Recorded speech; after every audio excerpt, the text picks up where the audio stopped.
Good morning সবাইকে। দেখতে পাচ্ছেন বাড়িঘরের কি অবস্থা, এটা যাচ্ছে না তাই অবস্থা। আমি এখনো ঘুম থেকে উঠি নাই, তো এখনো বাজারে যাওয়া হয়নি, তো এই জন্য আর কি এখনো পর্যন্ত ওদেরকে কি খাইতে দিই তাই হচ্ছে ক্যাট ফুড দিলাম। এই যে এখন তারা ক্যাট ফুড খাচ্ছে।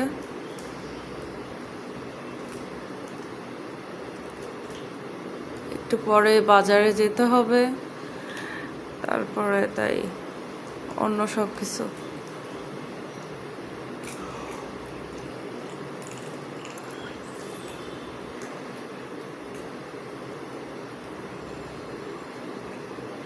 কি সুন্দর লক্ষ্মী মেয়ের মতন সবাই খেয়ে নিচ্ছে, দেখছেন?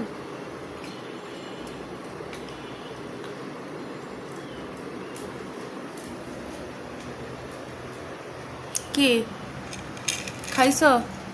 এটা খাওয়ার জিনিস না, এটা কয়েল রাখার জিনিস। এ দেখেন বাচ্চা দুইটা বড় হয়ে যাচ্ছে, দেখছেন?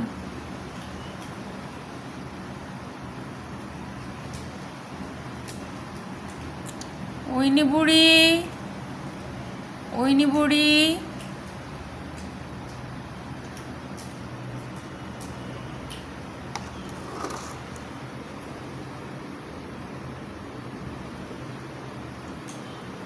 তুমি ক্যাট ফুড খেলে না মা?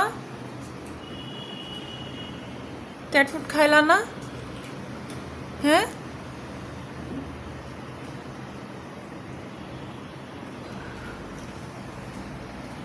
কি ক্যাট ফুড ও সবসময় মাছ মাংস লাগে, ওর হচ্ছে ড্রাই ফুড টুড ওর ভালো লাগে না।